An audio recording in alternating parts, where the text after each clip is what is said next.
नमस्कार दोस्तों, आज से हम लोग डिटर्मिनेंट नाम के चैप्टर को पढ़ना शुरू करेंगे। डिटर्मिनेंट पे ये पहला वीडियो है, तो सबसे पहले हम लोग जानेंगे कि हम लोग इस चैप्टर में पढ़ने क्या क्या वाले हैं। तो सबसे पहले हम लोग इस चैप्टर में पढ़ेंगे डिटर्मिनेंट क्या होता है और डिटर्मिनेंट को सॉल्व कैसे करते हैं। उसके बाद हम लोग डिटर्मिनेंट के प्रॉपर्टीज़ को जानेंगे और उसके बाद हम लोग टोटल 30 क्वेश्चन सॉल्व करेंगे डिटर्मिनेंट के प्रॉपर्टीज़ के ऊपर 3 अलग अलग वीडियोस में। और उसके बाद हम लोग लास्ट लेक्चर में क्रैमर्स रूल के बारे में जानेंगे।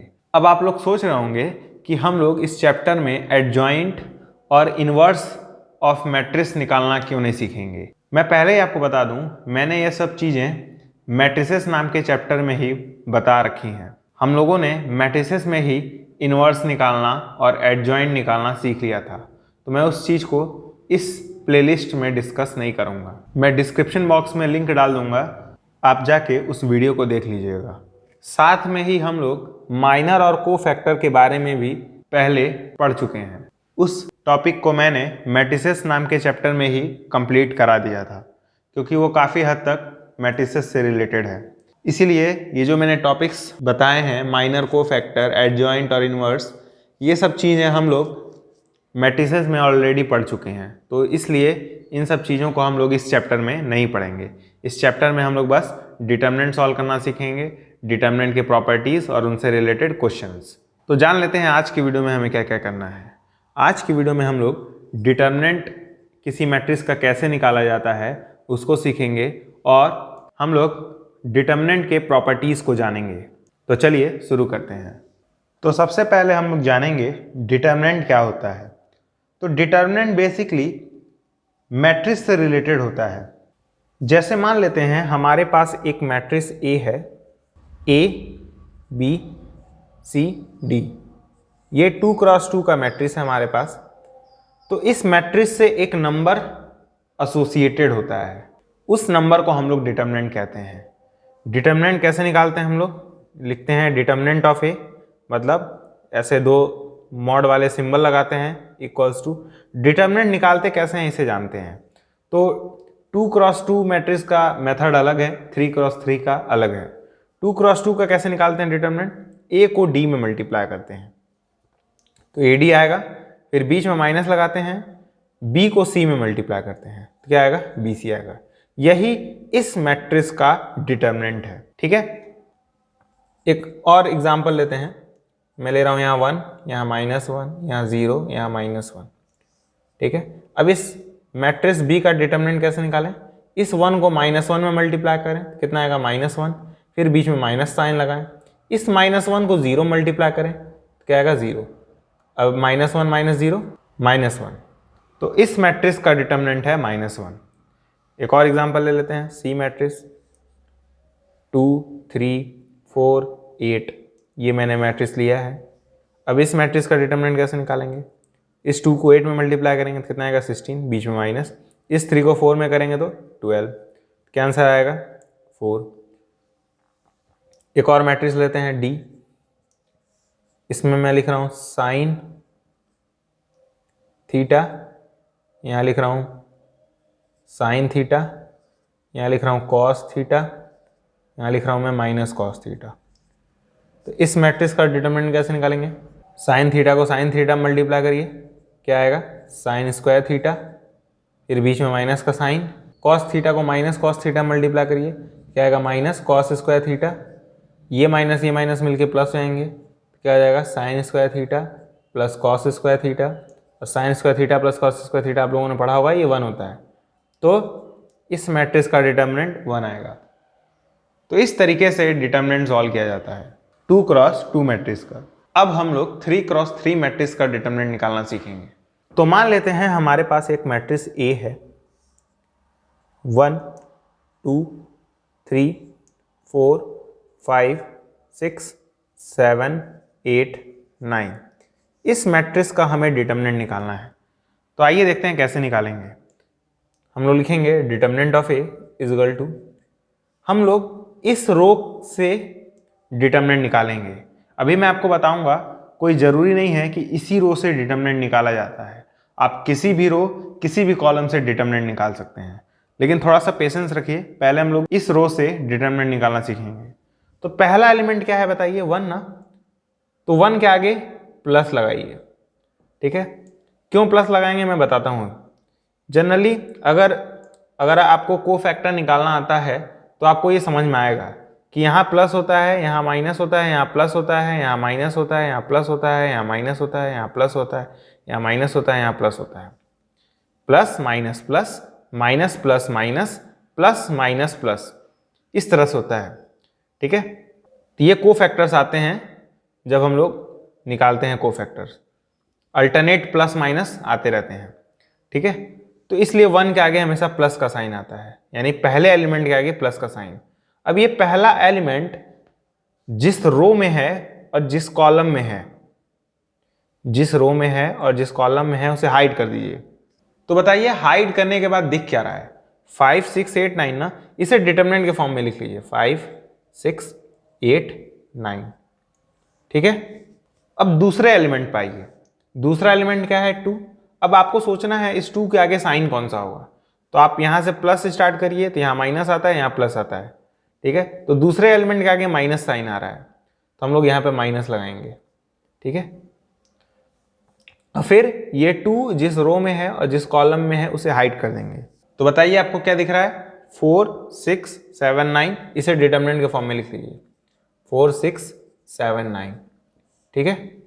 अब आपको थर्ड एलिमेंट लेना है, थर्ड एलिमेंट क्या है 3, और इसके आगे साइन कौन सा आएगा, प्लस आएगा, क्योंकि यहाँ प्लस यहाँ माइनस यहाँ प्लस, तो 3 के आगे प्लस का साइन आएगा, ठीक है।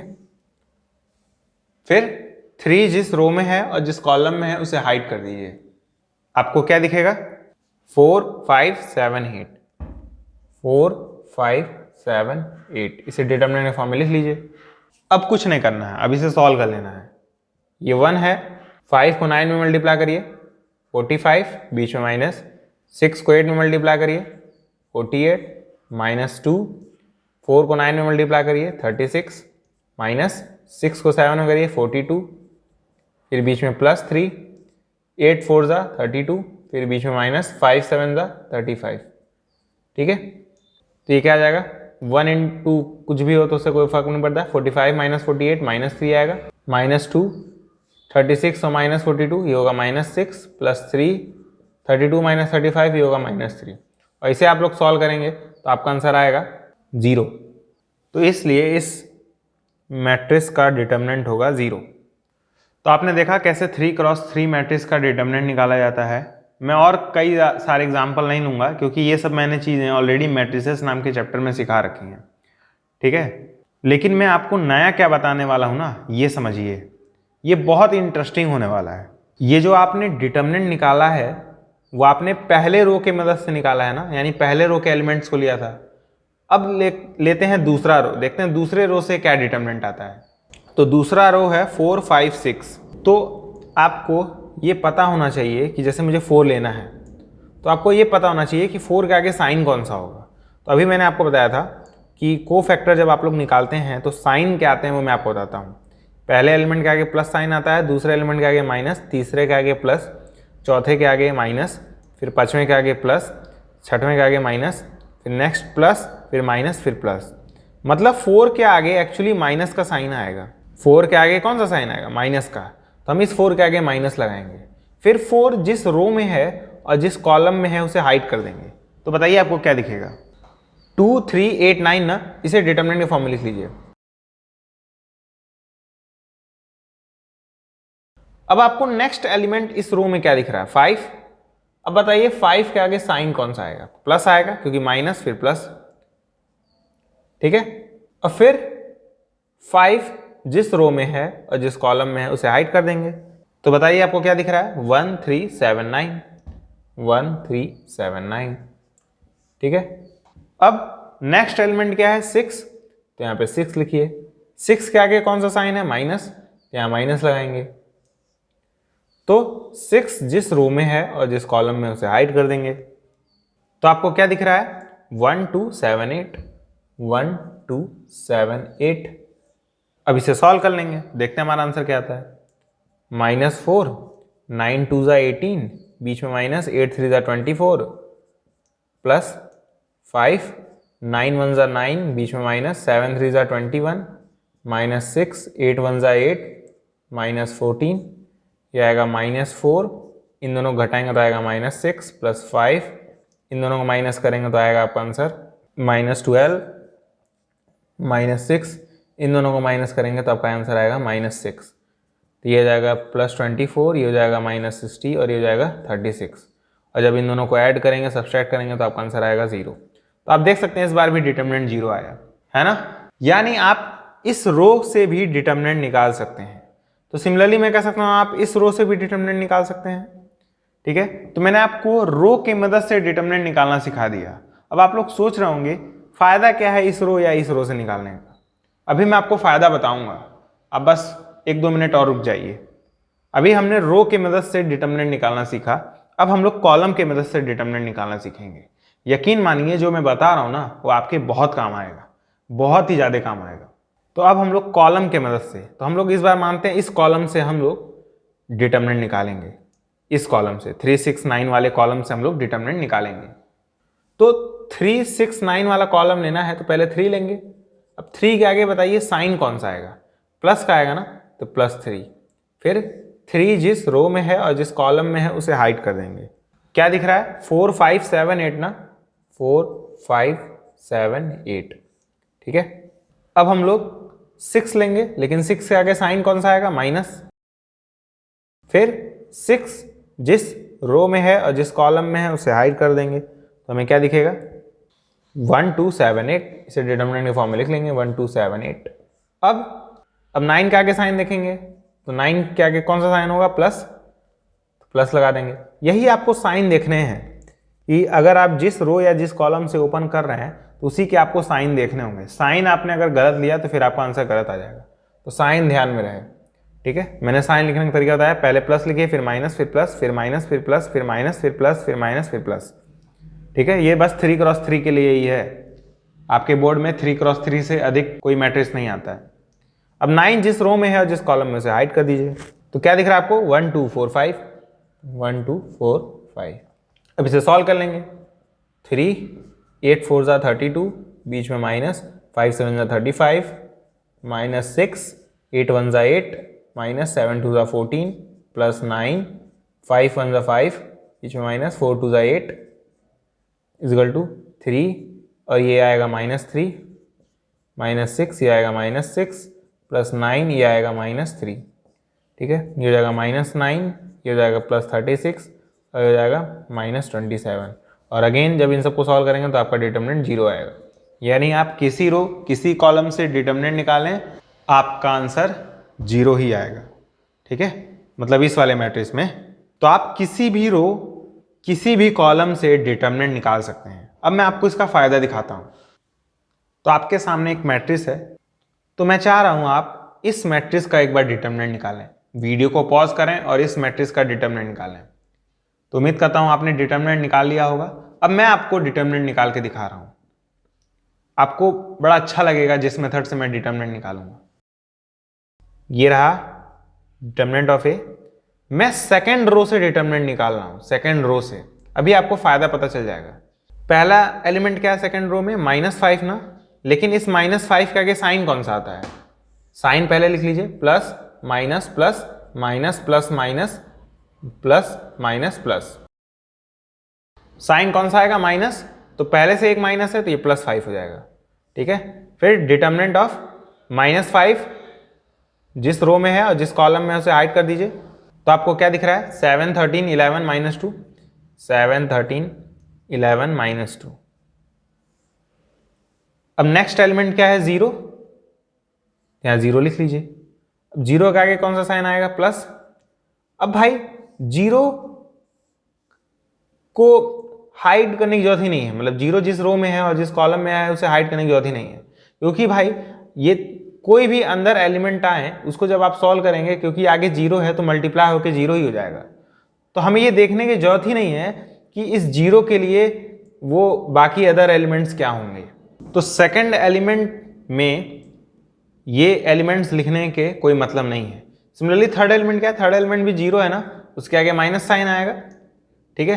अब इसके भी जो रिमेनिंग एलिमेंट्स हैं वो लिखने की जरूरत नहीं है, मतलब ये जीरो के आगे डिटर्मिनेंट क्या होगा इससे कोई फर्क नहीं पड़ता है, क्योंकि उसे मल्टीप्लाई करेंगे जीरो के साथ तो जीरो ही आएगा। ये फायदा है इस रो से डिटर्मिनेंट निकालने का कि आपको बाकी दोनों एलिमेंट्स की चिंता करने की जरूरत ही नहीं है। समझ में आई ये बात?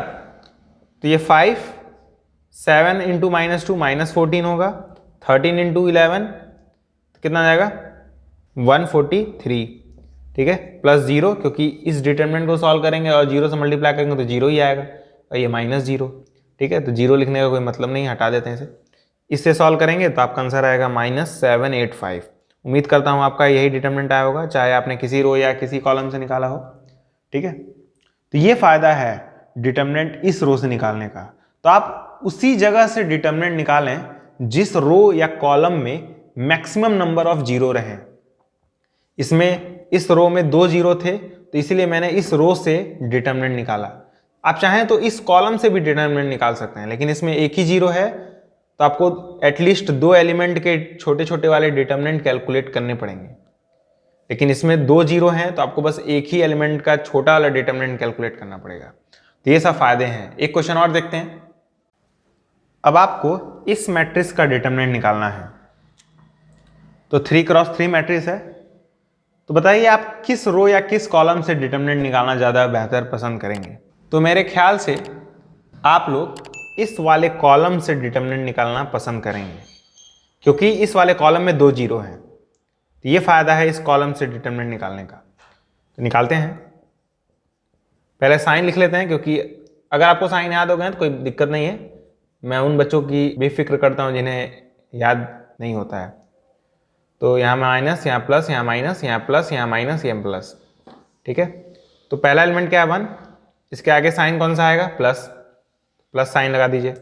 फिर 1 जिस रो में है और जिस कॉलम में है उसे हाइड कर दीजिए। तो आपको क्या दिख रहा है 4 5 7 8, 4 5 7 8। अब नेक्स्ट एलिमेंट जीरो है, नेक्स्ट एलिमेंट जीरो है, तो उन सब के डिटर्मिनेंट लिखने की जरूरत ही नहीं है, ऐसे लिख दीजिए। या आप चाहें तो ये भी ना लिखें, कोई दिक्कत नहीं है। अब इसे सॉल्व कर लेते हैं। ये तो जीरो ही रहेगा, ये जीरो ही रहेगा, इसे ही सॉल्व करना है बस।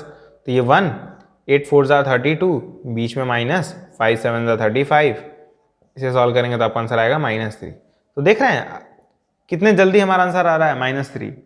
ये तो मैं समझा रहा हूँ इसलिए 1-2 मिनट एक्स्ट्रा लग रहा है, लेकिन जब आपकी प्रैक्टिस अच्छी हो जाएगी ना तो ये आप बिना पेन उठाए ये सब डिटर्मिनेंट सॉल्व करेंगे। कई बच्चे पूछते हैं ट्रिक बता दीजिए, ट्रिक बता दीजिए। ट्रिक कुछ नहीं होता है, आपको अपना दिमाग यूज़ करना होता है एट द टाइम। अब कई बच्चे होंगे इस वाले कॉलम या इस वाले रो से डिटर्मिनेंट निकालेंगे, कईयों को तो पता ही नहीं होता है कि किसी भी रो या किसी भी कॉलम से हम लोग डिटर्मिनेंट निकाल सकते हैं। तो इसीलिए वो जनरली पहले रो से ही डिटर्मिनेंट निकालना जानते हैं, उसी से निकालते हैं और फिर बाद में फंसते रहते हैं। तो ये फायदा है इस कॉलम से डिटर्मिनेंट निकालने का। आप देख सकते हैं अदर 2 एलिमेंट के छोटे छोटे वाले डिटर्मिनेंट कैलकुलेट करने की जरूरत ही नहीं है ना। ये फायदा है। उम्मीद करता हूँ अब आपको डिटर्मिनेंट बहुत अच्छे समझ में आ गया होगा। आपको क्या समझ में आया कि आप डिटर्मिनेंट किसी भी रो किसी भी कॉलम से निकाल सकते हैं, जब खासकर वो मैट्रिक्स 3x3 का हो। 2x2 का होगा तो उसमें तो कुछ फर्क ही नहीं पड़ता है। 3x3 होगा तो आप किसी भी रो किसी भी कॉलम से आप डिटर्मिनेंट निकाल सकते हैं, बस आपको उनके साइंस को ध्यान में रखना है। अब हम लोग एक क्वेश्चन लगा लेते हैं डिटर्मिनेंट का। क्वेश्चन है if determinant of x plus 1, x minus 1, x minus 3, x plus 2 is equal to 4 minus 1 1 3, then write the values of x। तो क्वेश्चन बहुत सिंपल सा है। तो क्वेश्चन में दिया है कि x plus 1, x minus 1, x minus 3, x plus 2 इसका डिटर्मिनेंट इक्वल है डिटर्मिनेंट ऑफ 4 minus 1 1 3, ठीक है। तो डिटर्मिनेंट कैलकुलेट कर लेते हैं और हमारा आंसर आ जाएगा। x की वैल्यू लानी है, इस x plus 2 को x plus 1 में मल्टीप्लाई करेंगे, इन्हीं दोनों को आपस में मल्टीप्लाई करते हैं ना, लिखेंगे x plus 1 multiply by x plus 2, फिर बीच में माइनस साइन, इस x minus 1 को x minus 3 में करेंगे, तो x minus 1 x minus 3 equal to 4 को 3 में 12, बीच में माइनस, -1 को 1 में तो -1। तो अब हम लोग इस x plus 1 को x plus 2 मल्टीप्लाई करेंगे, तो मैं बता रहा हूँ आंसर क्या आएगा मल्टीप्लाई करने के बाद, x² + 3x + 2 ये आएगा मल्टीप्लाई करने के बाद। अब हम लोग इन दोनों को आपस में मल्टीप्लाई करेंगे, लेकिन ब्रैकेट में लिखेंगे क्योंकि आगे माइनस साइन है। तो इन दोनों को मल्टीप्लाई करने के बाद आंसर आएगा x square minus 4x plus 3 equal to 12। ये माइनस माइनस प्लस हो जाएगा, 12 plus 1 x square plus 3x plus 2, ये माइनस एक्स स्क्वायर हो जाएगा, minus minus plus 4x minus plus minus 3 equal to 13। देखिए बच्चे गलती क्या करते हैं, इन दोनों को मल्टीप्लाई कर देते हैं लेकिन ब्रैकेट नहीं लगाते हैं। आगे माइनस है तो आपको ब्रैकेट लगाना पड़ेगा, ठीक है। तो ये माइनस अगर है तो ब्रैकेट नहीं लगाएंगे फिर दिक्कत हो जाएगा। एक्स स्क्वायर से x square cancel, 3x 4x 7x, 2 minus 3 minus 1 equal to 13। इस माइनस 1 को उधर भेजिए, प्लस 1 हो जाएगा, 13 प्लस 1 14 हो जाएगा, 7 नीचे जाएगा, 14/7 तो x की वैल्यू 2 आएगी। तो इस टाइप के क्वेश्चन मुझे लगता है आप लोग खुद से लगा सकते हैं। आपके बुक में कई सारे क्वेश्चंस दिए होंगे, आप निकाल के प्रैक्टिस कर लीजिएगा, क्योंकि प्रैक्टिस से आपका कैलकुलेशन अच्छा होता है, आपकी स्पीड बढ़ती है। अब मैं आपको एक और चीज़ बताने जा रहा हूँ जो कि बहुत ही इंपॉर्टेंट है। जैसे मान लीजिए मेरे पास एक मैट्रिक्स है A 2 7 4 3। तो अगर आप इसमें 2 मल्टीप्लाई करते हैं, इस 2 को A में, तो हर एक एलिमेंट में मल्टीप्लाई होता है। यानी 2 को 4 में हो जाएगा, 2 को 7 में करेंगे तो 14 हो जाएगा, 2 को 4 में करेंगे तो 8, 2 को 3 में करेंगे तो 6।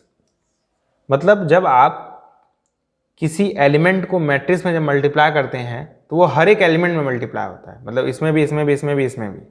लेकिन डिटर्मिनेंट में ऐसा नहीं होता है। जैसे मान लीजिए यहाँ डिटर्मिनेंट दिया है 2 7 4 3, ये डिटर्मिनेंट दिया है और इसमें आप 2 मल्टीप्लाई करना चाहते हैं, तो ये 2 जो है ना वो किसी एक रो या किसी एक कॉलम में मल्टीप्लाई होगा। ध्यान से सुनिएगा, ये 2 किसी एक रो या किसी एक कॉलम में मल्टीप्लाई होगा। हर एक एलिमेंट में नहीं मल्टीप्लाई होगा, किसी एक रो में या किसी एक कॉलम में। तो मान लेते हैं ये 2 इस वाले रो में मल्टीप्लाई हो रहा है, तो ये जाएगा 4 14 4 3। ध्यान से देखिए, ये 2 बस इसी वाले रो में मल्टीप्लाई हुआ है, इस वाले रो में नहीं। सिमिलरली आप चाहें तो इस 2 को इस रो में मल्टीप्लाई कर सकते हैं, तो क्या जाएगा 2 4 जाए 2 3 जा 6, लेकिन इसमें तब नहीं मल्टीप्लाई करना होगा, 2 7 एज इट इज रहेगा। तो आपने ध्यान से देखिए, इस 2 को इस रो में मल्टीप्लाई किया है तो 8 और 6 हो गया है।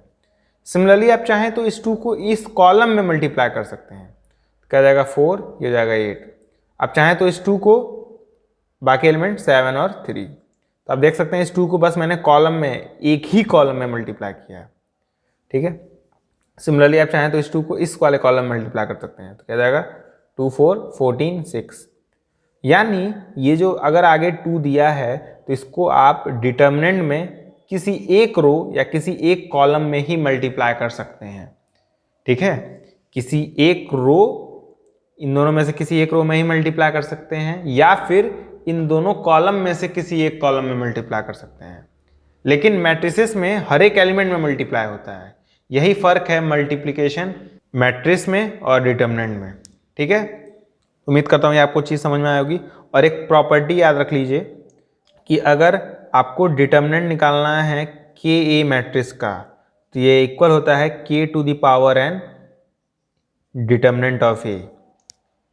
इसका मतलब क्या है, जैसे मैं कह रहा हूं ये ए मैट्रिक्स है, तो आपको 2a का डिटर्मिनेंट निकालना है, आपको 2a का डिटर्मिनेंट निकालना है। तो आप ऐसे लिखेंगे 2 का पावर n डिटर्मिनेंट ऑफ ए। मतलब अगर आपको डिटर्मिनेंट ए का पता है तो 2 का पावर n, बस यही सोचना है n क्या होगा। ये मैट्रिक्स ए है ना, इसका ऑर्डर क्या है बताइए, 2 क्रॉस 2 है ना, ये मैट्रिक्स 2 क्रॉस 2 का है ना, तो ये 2 का पावर 2 हो जाएगा, यानी n की जगह 2 हो जाएगा। तो ये जाएगा 4, 2 का पावर 2 यानी 4 इंटू डिटर्मिनेंट ऑफ ए कितना आएगा, डिटर्मिनेंट ऑफ ए आएगा 3 2 जा 6 माइनस 7 4 जा 28, ये आएगा -22। तो 4 मल्टीप्लाई बाय -22, ये आएगा कौन सा -88। अगर आप नॉर्मली भी निकालते डिटर्मिनेंट ऑफ 2a तो ये आता 6 इंटू 4 24, बीच में माइनस 14 इंटू 8 112, और इसे माइनस करते तो आपका -88 ही आता, ठीक है। तो डिटर्मिनेंट ऑफ 2a इक्वल होगा 2⁴ डिटर्मिनेंट ऑफ a। सिमिलरली मान लीजिए अगर आपको एक 3 क्रॉस 3 मैट्रिक्स दिया होता 1 2 3, 4 5 6 7 8 9। तो अगर आप डिटर्मिनेंट ए का निकालते तो आता 0, लेकिन मान लीजिए आपको निकालना है 9A का डिटर्मिनेंट, 9A का, यानी इस मैट्रिक्स में 9 आप पहले हर एक में मल्टीप्लाई करिए, उसका डिटर्मिनेंट निकालिए, तो आपको बहुत टाइम लगेगा। तो आप क्या करिए, 9 का पावर n, लेकिन n की जगह क्या होगा 3 होगा, क्योंकि ये 3 क्रॉस 3 का मैट्रिक्स है। तो 9 का पावर 3 इंटू डिटर्मिनेंट ऑफ ए, जो कि 0 ही आता है, क्योंकि डिटर्मिनेंट ऑफ ए 0 है, 0 मल्टीप्लाई बाय 9 का पावर 3, तो 0 ही रहेगा। तो ये फ़ायदा है इस फॉर्मूले को यूज़ करने का। ये फॉर्मूला बहुत इंपॉर्टेंट है कि के का determinant k to the power n determinant of A होता है। n क्या है, उस मैट्रिक्स का ऑर्डर, जैसे ये 2 क्रॉस 2 मैट्रिक्स का था इसलिए n की वैल्यू 2 हो गई, ये 3 क्रॉस 3 मैट्रिक्स था इसलिए n की वैल्यू 3 हो गई। इस बात को भूलिएगा मत, ये बहुत इंपॉर्टेंट प्रॉपर्टी है, और लिख के रखिए बोर्ड में जब क्वेश्चन आएगा मैट्रिसेस या डिटर्मिनेंट का, तो इस वाले फॉर्मूले पे एक क्वेश्चन आपको जरूर मिलेगा। मैं 99% श्योर हूँ कि आपको इस वाले फॉर्मूले पर एक क्वेश्चन बोर्ड में जरूर मिलेगा, वो MCQ में ही होगा। अब हम लोग डिटर्मिनेंट के कुछ प्रॉपर्टीज़ को डिस्कस करेंगे। आज जो भी मैं प्रॉपर्टी बताऊंगा उससे आप बहुत ही अच्छे से याद रखिएगा, क्योंकि जब मैं अगले वीडियो में डिटर्मिनेंट से रिलेटेड क्वेश्चंस को सॉल्व कराऊंगा तो उसमें इन प्रॉपर्टीज़ की ज़रूरत पड़ेगी। तो इसलिए पहले इन प्रॉपर्टीज़ को बहुत ही अच्छे से समझ लीजिए और उन्हें अच्छे से कॉपी में लिख के याद कर लीजिए, ठीक है। तो पहली प्रॉपर्टी है, if each element in a row or column is 0, then value of the determinant is 0। ये बहुत ही इंपॉर्टेंट प्रॉपर्टी है और ये अक्सर यूज होती है। प्रॉपर्टी है कि अगर मान लीजिए एक मेरे पास डिटर्मिनेंट है, खासकर 3 क्रॉस 3 का, जिसमें मैं मान लीजिए ऐसे ले रहा हूँ 1 2 4 0 0 0 3 2 7, तो इस डिटर्मिनेंट की जो वैल्यू होगी वो सीधे 0 होगी। क्यों 0 होगी, क्योंकि इसमें एक जो रो है वो टोटली 0 है। तो अगर किसी डिटर्मिनेंट में कोई एक रो, कोई भी एक रो और कोई भी एक कॉलम अगर पूरा का पूरा 0 है तो उस डिटर्मिनेंट की वैल्यू सीधे 0 होगी। जैसे इस वाले डिटर्मिनेंट में सेकंड रो 0 है तो इसकी वैल्यू क्या होगी, 0 होगी। सिमिलरली मान लेते हैं मेरे पास एक और डिटर्मिनेंट है 1 2 4 5 6 7 0 0 0। इस बार देखिए ध्यान से, रो 0 नहीं है, कॉलम 0 है। कॉलम, इस कॉलम के हर एक एलिमेंट 0 हैं, यानी तीनों के तीनों एलिमेंट 0 हैं, इसलिए इस डिटर्मिनेंट की भी वैल्यू क्या होगी, सीधे सीधे 0 होगी।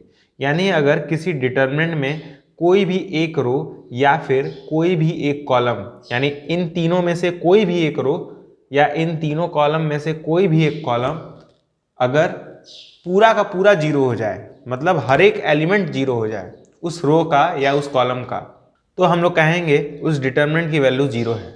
इसे चाहे तो आप लोग प्रूफ भी कर सकते हैं खुद से। आप सिंपली एक्सपेंड कर दीजिए इस डिटर्मिनेंट को इस रो से, या आप इस डिटर्मिनेंट को एक्सपेंड कर दीजिए इस कॉलम से। तो फिर से सुनते हैं, अगर किसी डिटर्मिनेंट में कोई भी एक रो या फिर कोई भी एक कॉलम पूरा का पूरा 0 हो जाए तो उस डिटर्मिनेंट की वैल्यू 0 होती है। तो इस प्रॉपर्टी को आपको याद रखना है। अब हम लोग सेकंड प्रॉपर्टी पढ़ते हैं।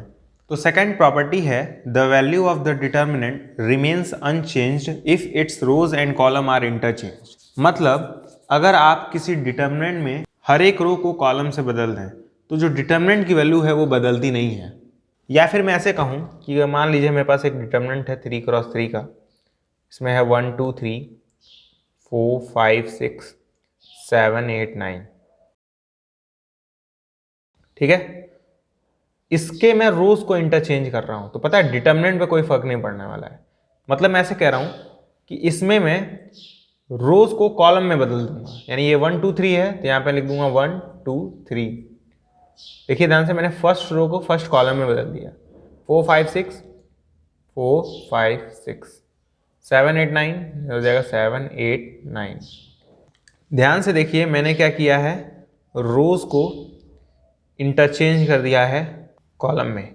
ये प्रॉपर्टी हमें अलाउ करती है कि हम लोग किसी भी डिटर्मिनेंट में रो को कॉलम से बदल सकते हैं, लेकिन हर एक रो को बदलना होगा। ऐसा नहीं कि खाली आप पहले रो को ही बदलेंगे बाकी दोनों को नहीं, हर एक रो को बदलना होगा कॉलम में। जैसे 1 2 3 था तो मैंने 1 2 3 लिख दिया, 4 5 6 था तो मैंने 4 5 6 लिख दिया, 7 8 9 था तो मैंने 7 8 9 लिख दिया। यानी हम लोग रो को कॉलम से इंटरचेंज कर सकते हैं, या फिर हम ऐसे भी कर सकते हैं कि हम लोग कॉलम को रो से इंटरचेंज कर रहे हैं। ध्यान से देखिए 1 4 7 कॉलम था, ये रो में बदल गया है 1 4 7। 2 5 8 कॉलम था, 2 5 8 रो में बदल गया। 3 6 9 कॉलम था, 3 6 9 रो में बदल गया। यानी रो कॉलम में बदलता है, कॉलम रो में। यानी हम लोग डिटर्मिनेंट में रोज को कॉलम से इंटरचेंज कर सकते हैं, डिटर्मिनेंट पे कोई फर्क नहीं पड़ने वाला है। ठीक है, ये प्रॉपर्टी यूज करेंगे हम लोग, ये बहुत इंपॉर्टेंट प्रॉपर्टी है। थर्ड प्रॉपर्टी है, if any two rows or column of a determinant are interchanged, then the value of the determinant changes by minus sign only। इसका मतलब क्या है? देखिए इस लाइन को ना याद रखिएगा, मैं जो समझा रहा हूँ उसे याद रखिएगा। जैसे मान लेते हैं मेरे पास एक डिटर्मिनेंट है डेल, यहाँ लिखा है 1 2 3 4 5 6 7 8 9। पता है मैं इस डिटर्मिनेंट में किसी भी दो रो को इंटरचेंज कर सकता हूँ आपस में। मतलब मैं इस 1 2 3 की जगह 7 8 9 लिख सकता हूँ। मैं लिख दे रहा हूँ 7 8 9, तो 7 8 9 की जगह 1 2 3 हो जाएगा। मतलब प्लेसेस इंटरचेंज हो जाएंगे। ध्यान से देखिए प्लेसेस क्या हो गए हैं, इंटरचेंज हो गए हैं। ये वाला रो एक्चुअली फर्स्ट हो गया है और ये वाला रो लास्ट हो गया है। तो जब आप रोज को इंटरचेंज करते हैं ना तो आगे माइनस लग जाता है, यही फर्क पड़ता है बस, और कुछ नहीं। जब आप रोज को इंटरचेंज करेंगे तो आगे माइनस लग जाएगा। ठीक है, अगर मैं एक बार और रोज चेंज कर दूं तो एक माइनस पहले से है, मैं इस बार इस रो को इससे बदल दे रहा हूं। मैं 4 5 6 ऊपर लिख दे रहा हूं, 7 8 9 नीचे, तो मैंने फिर से रो बदल दिया ना। तो मैं ऐसा कह सकता हूं फिर से माइनस आएगा, बिल्कुल आएगा, और फिर से माइनस आएगा तो ये प्लस हो जाएगा। यानी जब भी आप रो को इंटरचेंज करेंगे, जैसे यहाँ पे हुआ है इंटरचेंज, R1 इंटरचेंज हुआ है R3 से, ये जो फर्स्ट रो है वो इंटरचेंज हुआ है थर्ड रो से। तो वही चीज़ मैंने लिखी है, ये लिखने भी आपको आना चाहिए, क्योंकि बोर्ड में अगर आप ये सब लाइन नहीं लिखेंगे तो आपके नंबर कट जाएंगे। ठीक है, तो मैं ऐसा कह सकता हूँ ये रो 1 है, ये रो 2 है, ये रो 3 है। तो रो 1 जो कि रो 3 से एक्सचेंज हुआ है, तो वही हम लोग लिखेंगे R1 एक्सचेंज टू R3। लेकिन जब एक्सचेंज करते हैं तो आगे माइनस आ जाता है। यहाँ पे देखिए मैं ऐसा कह सकता हूँ R1 एक्सचेंज हुआ है R2 से, ये वाला रो को मैंने इससे इंटरचेंज किया है सेकंड रो से, तो वही मैंने लिखा R1 interchanges with second row. तो जब इंटरचेंज करते हैं तो आगे माइनस लग जाता है, पहले से माइनस था इसलिए प्लस हो गया। ठीक है, अब देखते हैं हम लोग कॉलम को भी इंटरचेंज कर सकते हैं। यही कॉलम, यही मैट्रिक्स ले लेते हैं 1 2 3 4 5 6 7 8 9। ठीक है, इसमें मैं किसी भी दो कॉलम को इंटरचेंज कर सकता हूँ। जैसे मैं यहाँ पे किसी भी दो रो को इंटरचेंज कर सकता हूँ, उसी तरह यहाँ मैं किसी भी दो कॉलम को भी इंटरचेंज कर सकता हूँ, कोई दिक्कत नहीं है। तो मैं मान ले रहा हूँ इन दोनों कॉलम को इंटरचेंज कर रहा हूँ, यानी फर्स्ट की जगह सेकंड आ जाएगा, सेकंड की जगह फर्स्ट। तो 1 4 7 की जगह 2 5 8, तो पहले 2 फिर 5 फिर 8, फिर आएगा 1 4 7, फिर नेक्स्ट आएगा 3 6 9। ठीक है, तो ध्यान से देखिए कॉलम इंटरचेंज हो गए हैं। फर्स्ट कॉलम सेकंड कॉलम बदल गया है, सेकंड कॉलम फर्स्ट कॉलम बन गया है। तो हम लोग लिखेंगे C1 exchanges with C2। C मतलब कॉलम, C1 जो है वो एक्सचेंज हुआ है C2 के साथ, लेकिन जब एक्सचेंज करते हैं तो आगे माइनस आता है। ठीक है, तो ये सब फर्क है। सिमिलरली आप एक और बार एक्सचेंज कर सकते हैं, कोई दिक्कत नहीं है। अब आप होंगे मन में सवाल आ रहा होगा ऐसा करेंगे क्यों, अभी मैं आपको बताऊंगा। जब अगले वीडियो में हम लोग क्वेश्चन सॉल्व करेंगे तो आपको इन सब प्रॉपर्टीज़ की जरूरत पड़ेगी। ठीक है, तो उम्मीद करता हूँ आपको ये वाली प्रॉपर्टी समझ में आ गई होगी। अब हम लोग नेक्स्ट प्रॉपर्टी पढ़ेंगे। तो नेक्स्ट प्रॉपर्टी है, इफ़ एनी टू रो और column of a determinant are identical then the value of determinant is 0। बहुत ही अच्छी प्रॉपर्टी है और बहुत ही इंपॉर्टेंट प्रॉपर्टी है। प्रॉपर्टी मैं समझा रहा हूँ आपको। मान लीजिए एक डिटर्मिनेंट है 1 2 3 4 5 6, और यहाँ पे भी मैं अगर 1 2 3 लिख दूँ तो ध्यान से देखिए इस डिटर्मिनेंट में दो रो सेम है, ये वाला रो इस वाले रो के सेम है, तो इसकी वैल्यू सीधे 0 होगी। इस डिटर्मिनेंट की वैल्यू सीधे 0 होगी। अगर कोई भी दो रो या कोई भी दो कॉलम आइडेंटिकल है यानी सेम है, किसी डिटर्मिनेंट में, तो उस डिटर्मिनेंट की वैल्यू 0 होती है। जैसे इस केस में ये दोनों रो सेम थे तो डिटर्मिनेंट की वैल्यू सीधे 0। सिमिलरली मैं एक और लेता हूँ डिटर्मिनेंट, यहाँ 1 2 3 ले लेता हूँ, यहाँ पे भी 1 2 3, यहाँ ले लेता हूँ 4 5 6। ध्यान से देखिए, इस बार ये दोनों कॉलम सेम है तो वैल्यू क्या होगी डिटर्मिनेंट की 0।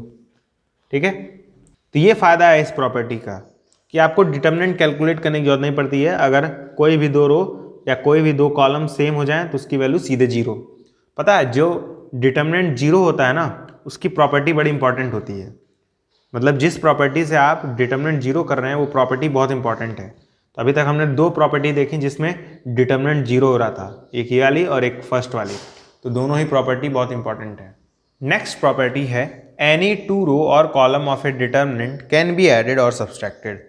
और ये वाली प्रॉपर्टीज पूरे प्रॉपर्टीज में सबसे इंपॉर्टेंट प्रॉपर्टी है। सबसे इंपॉर्टेंट प्रॉपर्टी क्या कहता है कि अगर मान लीजिए मेरे पास एक डिटर्मिनेंट है 1 2 3 4 5 6 7 8 9, तो प्रॉपर्टी कहता है इस डिटर्मिनेंट में आप किसी भी दो रो को आपस में ऐड कर सकते हैं और सब्सट्रैक्ट कर सकते हैं। ठीक है, जैसे मैं कह रहा हूं मैं इन दोनों रो को आपस में ऐड कर लूँ, मतलब मैं ऐसे लिखूंगा R1 की जगह मैं R1 प्लस R2 करना चाह रहा हूं। ध्यान से देखिएगा, इस फर्स्ट रो की जगह मैं लिखना चाह रहा हूं इन दोनों रोज का सम। तो ऐसा कर सकते हैं हम लोग। चलिए आइए जरा जोड़ते हैं, 1 और 4 को जोड़िए तो 5 आएगा ना। तो फर्स्ट रो में ही लिखना है क्योंकि मैंने क्या लिखा है R1 10 to R1 plus R2, मतलब R1 की जगह आपको R1 प्लस R2 लिखना है। मतलब इस रो में आपको इन दोनों का सम लिखना है। तो 1 प्लस 4 5 होगा, 2 प्लस 5 7 होगा, 6 प्लस 3 9 होगा। ठीक है, तो ये रहा फर्स्ट रो। सेकेंड रो पे कोई फर्क नहीं पड़ेगा, ये ऐसे रहेगा 4 5 6 7 8 9। आपको बात समझ में आई नहीं आई? मैंने क्या किया, इन दोनों रो को आपस में ऐड कर दिया। ठीक है, और मैंने लिखा R1 10 to R1 plus R2। Similarly मैं चाहूँ ऐसे कर सकता हूँ R2 10 to R1 plus R2 plus R3। मैं चाहूँ तो तीनों रो को आपस में ऐड कर सकता हूँ और R2 की जगह लिख सकता हूँ। मतलब क्या है, जाइए समझते हैं।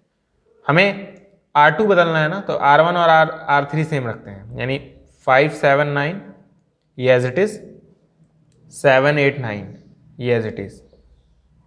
मैं R2 बदलने वाला हूं ना, इस प्रॉपर्टी के अनुसार R2 बदलने वाला हूं। R2 क्या होने वाला है, R1 plus R2 plus R3।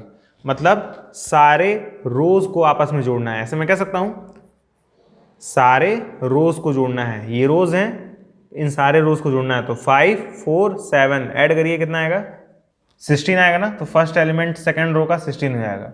Similarly 7 5 और 8 जोड़िए तो 20 आएगा। फिर 9 6 15, 15 और 9 24। तो ध्यान से देखिए मैंने किया क्या, मैंने सेकेंड रो की जगह तीनों का सम लिख दिया, यानी इस रो का सम, इस रो का सम और इस रो का सम, तीनों को आपस में ऐड कर दिया। यहाँ पे प्लस, यहाँ पे प्लस, यहाँ पे प्लस, यहाँ पे प्लस, यहाँ पे प्लस, यहाँ पे प्लस। ठीक है, सिमिलरली आप माइनस भी कर सकते हैं, जैसे यहाँ पे मैंने प्लस किया है, माइनस भी कर सकते हैं। ठीक है, अब एक बार कॉलम का भी ऑपरेशन देख लेते हैं। तो मैं किसी भी दो कॉलम को आपस में ऐड या सब्सट्रैक्ट कर सकता हूँ। जैसे अभी तक मैं रोज को आपस में ऐड कर रहा था, अब मैं कॉलम को ऐड करूंगा। तो मैं लिख रहा हूँ C1 10 to C1 minus C2। मैं C1 में से C2 घटा रहा हूँ और C1 की जगह लिखूंगा। ये C1 है ना, ये C2 है, ये कॉलम फर्स्ट है, ये कॉलम सेकंड है। फर्स्ट कॉलम हमें बदलना है। क्या करना है, फर्स्ट कॉलम की जगह C1 माइनस C2, 1 माइनस 2 करिए, 1 माइनस 2 कितना आएगा -1। 4 माइनस 5 करिए, ये भी -1 आएगा। 7 माइनस 8 कर दिए, ये भी -1 आएगा। तो ये फायदा है C1 माइनस C2 करने का। अब बाकी दोनों कॉलम एज इट इज 2 5 8 3 6 9। ठीक है, बहुत ध्यान से करना होता है कॉलम ऑपरेशन या रो ऑपरेशन। ठीक है, मैंने क्या किया, C1 यानी इस कॉलम की जगह इन दोनों का सब्सट्रैक्शन वाला फॉर्म लिख दिया। दोनों को घटाने पे जो रिजल्ट आया वो मैंने फर्स्ट कॉलम की जगह रख दिया। अगर मैं C2 की जगह लिखूं C2 माइनस C3, देखते हैं क्या होता है। ये फर्स्ट रो तो ऐसे रहेगा -1 -1 -1। C2 की जगह हमें लिखना है C2 माइनस C3, यानी इन दोनों को घटाने पे जो आएगा मुझे C2 की जगह लिखना है। इन दोनों को जो घटाने पे आएगा, यानी इन दोनों कॉलम्स को जो घटाने पे जो आएगा उसे मुझे C2 की जगह लिखना है। तो 2 को 3 से घटाइए -1, 5 को 6 से घटाइए -1, 8 को 9 से घटाइए, ये भी -1, और थर्ड कॉलम तो एज इट इज़ रहेगा, इसमें तो बदलना नहीं है क्योंकि हमें C2 की जगह बदलना है, C1 की जगह भी नहीं बदलना था।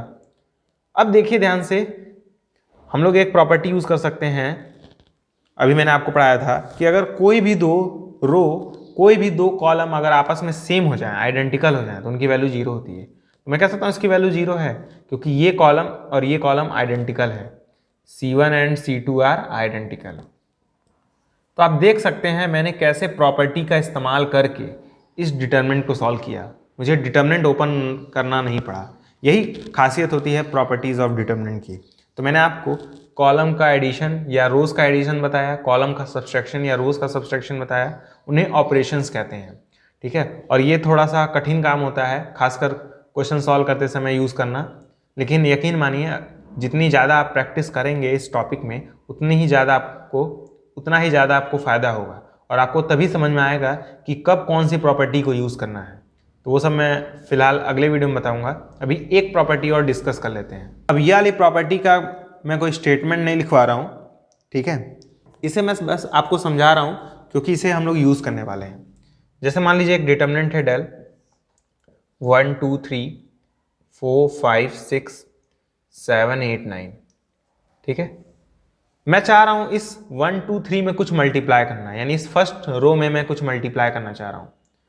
तो मैं मान लेते हैं 2 से मल्टीप्लाई करना चाह रहा हूँ, तो मुझे 2 से डिवाइड भी करना पड़ेगा। अगर मैं इस फर्स्ट रो में 2 से मल्टीप्लाई करना चाह रहा हूँ तो मुझे 2 से डिवाइड भी करना पड़ेगा। तो मैं 2 से डिवाइड कर रहा हूँ तो 2 को मल्टीप्लाई करना पड़ेगा, तो ये क्या जाएगा 2, ये क्या जाएगा 4, ये क्या जाएगा 6, ठीक है। सिमिलरली मैं मान लीजिए मैं इस सेकंड वाले रो में कुछ मल्टीप्लाई करना चाह रहा हूँ, तो इसे मिटा देते हैं, वापस यहाँ लिख देते हैं 1 2 3। अब मैं मान लेते हैं इस सेकंड रो में 3 मल्टीप्लाई करना चाह रहा हूँ, तो 3 से डिवाइड करना पड़ेगा, 3 से मल्टीप्लाई करेंगे तो क्या जाएगा 12 15 18। अभी मैंने कुछ देर पहले आपको बताया था कि अगर आप डिटरमिनेंट में किसी नंबर से मल्टीप्लाई करते हैं तो उस डिटरमिनेंट में आप किसी एक पर्टिकुलर रो या पर्टिकुलर कॉलम में ही मल्टीप्लाई कर सकते हैं, हर एक रो हर एक कॉलम में नहीं मल्टीप्लाई कर सकते हैं।